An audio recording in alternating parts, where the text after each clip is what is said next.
The call of Abraham. The Lord has said to Abraham, "Go from your country, your people, and your father's household to the land I will show you. I will make you into a great nation. I will bless you. I will make your name great, and you will be blessed. And I bless those who bless you, and whoever curse you, I will curse. And all people on earth will be blessed through you." So Abraham went, as the Lord had told him, and Lot went with him. Abraham was 75 years old when he set out from Haran. He took his wife, Sarai, his nephew Lot, all the possessions they had accumulated, and the people they had got to be like a maid in Haran, and they set out for the land of Canaan, and they arrived there. Abraham traveled through the land as far as the site of the great trees of Morah, as scheme. At the time for Canaanites were in the land, the Lord appeared to Abraham and said, "To you, your offsprings, I will give this land." So he built an altar there to the Lord, whose had appeared to him. From there he went on towards and hills east of Bethlehem, pitched his tent with Bethlehem on the west and Ai on the east. There he built an altar to the Lord and called on his name of the Lord. Then Abraham set out and continued towards the Negev. Abraham in Egypt. Now there was a female in the land, and Abraham went down to Egypt to live there for a while, because the female was severe. As he was about to enter Egypt, he said to his wife, "Sarai, I know what a beautiful woman you are. When the Egyptians see you, they will say, 'This is his wife.' Then they will kill me, but will let you live. Say you are my sister, that I will be treated well for your sake, and my life will be spared because of you." When Abraham came to Egypt, and the Egyptians saw that Sarah was a very beautiful woman, and when Pharaoh officials saw her, they praised her to Pharaoh, and she was taken into his palace and treated. Abraham was treated well for her sakes, and Abraham acquired sheep and cow, male and female donkeys, male and female servants, and camels. But the Lord inflicted serious disease on Pharaoh and his household because of Abraham's wife. So Pharaoh summoned Abraham. "What have you done to me?" He said, "Why didn't you tell me she was your wife? Why you say she is my sister, so that I took her to be my wife? Now then, here is your wife. Take her and go."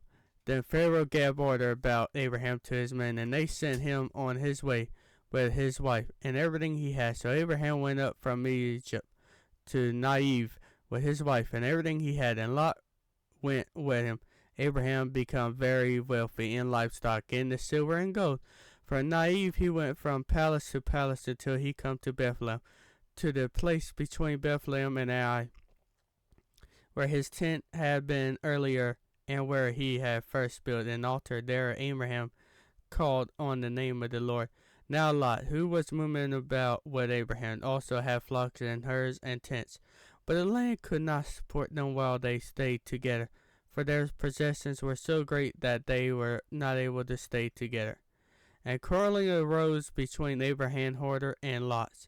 The Canaanites and Perizzites were also living in the land at that time. So Abraham said to Lot, "Let not have any quarreling between you and me, or between your hoarder and mine, for we are close relatives. Is not the whole land before you? Let part companies. If you go to the left, I go to the right. If you go to the right, I go to the left." Lot looked around and saw that the whole plains of the Jordan towards Zoar was well watered, like the Jordan of Lord, like the land of Egypt. This was before the Lord destroyed Sodom and Gomorrah. So Lot chose for himself the whole plains of the Jordan and set out towards the east. The two men's part company.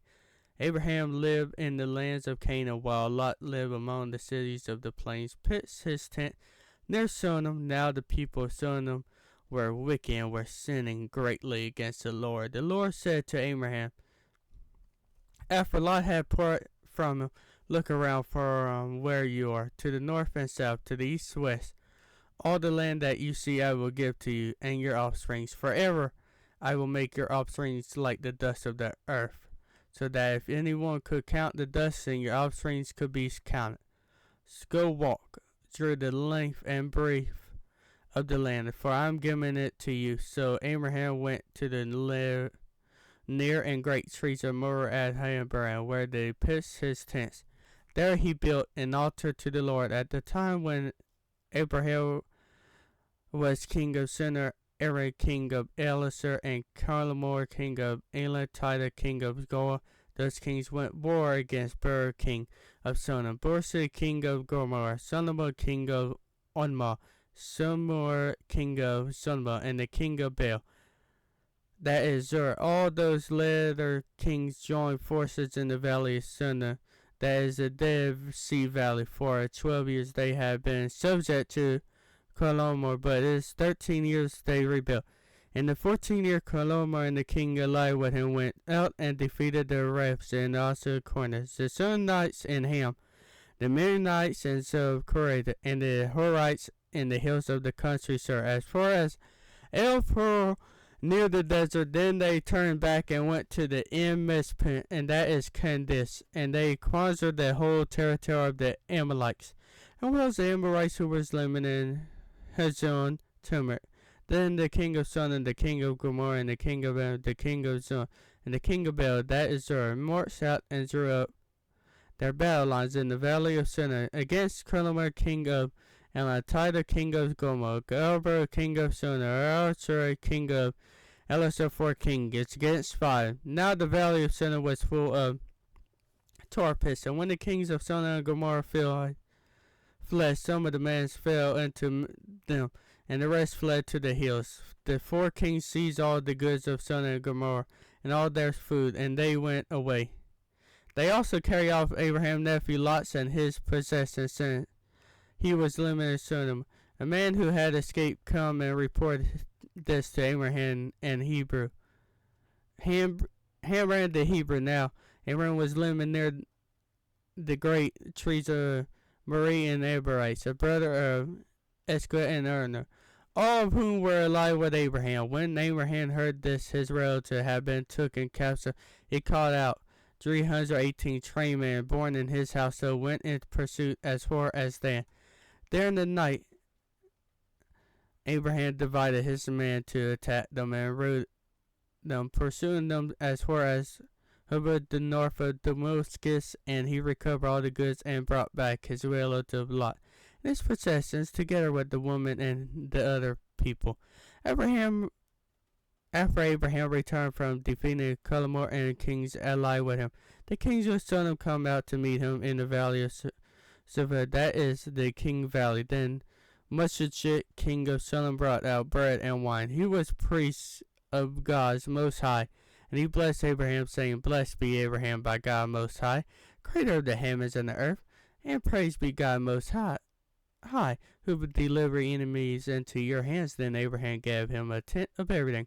The king of Sodom said to Abraham, Give me the people and keep the goods for yourself. But Abraham said to the king of Sodom, We raise hand and have sworn an oath to the Lord, God Most High, creator of heavens and earth, that I will accept nothing belonging to you, not even the tree dread or the strap of sandals, so that you will never be able to say, I made Abraham rich. I will accept none but what my men have eaten, and the share that belongs to me. The man who went with me to honor Escor Marie, let them have their share after this. This word of the Lord come to Abraham in a vision. Do not be afraid, Abraham. You're sealed your very great reward. But Abraham said, Severe Lord, what can you give me since I remain childless, and the one who will inherit my estate is Elisar of the Mogas. And Abraham said, You have given me no children, so a servant in my household will be my heir. Then the word of the Lord come to him, This man will not be your heir, but a son who is your own flesh and blood will be your heir. He took him outside and said, "Look up at the skies and count the stars. Indeed, if you can count them." Then he said to him, "So shall your offspring be." Abraham believed the Lord, and he credited to him as righteousness. He also said to him, "I am the Lord who brought you out of the chosen to give you this land to take possessions of it." But Abraham said, "Son, how can I know that I will gain possession of it?" So the Lord said to him, "Bring me a heifer and goat and a ram, each 3 years old, along with a dove and a young pigeon." Abraham brought all those to him, cut them in two, and arranged the hooves opposite each other. The birds, however, he did not cut in half. Then birds of prey come down of the carriage, but Abraham drove them away. As the sun was setting, Abraham fell into a deep sleep, and a thick and dreadful darkness come over him. Then the Lord said to him, "Know for certain that for 400 years your descendants will be stronger in a country not theirs, and they will be prisoner and mistreated there. But I will punish the nations that serve as prisoners. Afterwards they will come out with great possession. You, however, will go to your ancestors in peace and be buried at a good old age. In the fourth generation your descendants will come back here, for the sins of the Amorites had not yet reached its full measure. When the sun has set and darkness has fallen, a smoking fire pit will, with a blazing torch, appear and pass between the pieces. On that day the Lord made a covenant with Abraham, said, To your descendants I give this land from the way of Egypt to the great river, the Amorites, the lands of the Nites." I hope y'all heard that, because I don't know. I don't know what happened. Kazite, Kumu, Hittites, Perizzites, Rebahites, Amorites, Kenites, Gorsites, and Jebusites. Now Sarah, Abraham's wife, had borne him to no children, but she had an Egyptian prisoner named Hagar. So she said to Abraham, "The Lord has kept me from having children. Go sleep with my prisoner. Perhaps I will build a family through her." Abraham agreed to what Sarah said. So after Abraham had been living in Canaan 10 years, Sarah, his wife, took her Egyptian prisoner Hagar and gave her to her husband to be his wife. He slept with her Hagar, and she received seed. When she knew she was pregnant, she began to despise her mistress. Then Sarah said to Abraham, "You are responsible for the wrongs I am suffering. I put my prisoner in your hands. Now that she knows she is pregnant, she despises me. May the Lord judge between you and me. Your prisoner is in your hands." Abraham said, "Do you whatever you think best." Then Sarah mistreated Hagar. She fled from her. The angels of the Lord found Hagar near a spring in the desert. There was the springs that is beside the road to Sarah. He said, "Hagar, prisoner of Sarah, where have you come from, and where are you going?" "I'm running away from my mistress Sarah," she answered. Then the angel of the Lord told her, "Go back to the mistress and submit to her." The angel added, "I will increase your descendants so much that they will be numerous to count." The angel of the Lord also said to her, "You are now pregnant, and you will give birth to a son. You shall name him Ishmael. For the Lord has heard of your misery. He will be a wild donkey of a man. His hand will be against Aaron, and Aaron had against him. He will live in hostility towards all his brothers." She gave him his name to the Lord, who spoke to her, "You are the God who sees me." For she said, "I have now seen the one who sees me." That is why the well was called Bir Laha Rohu. It is still there between Kesed and Beri.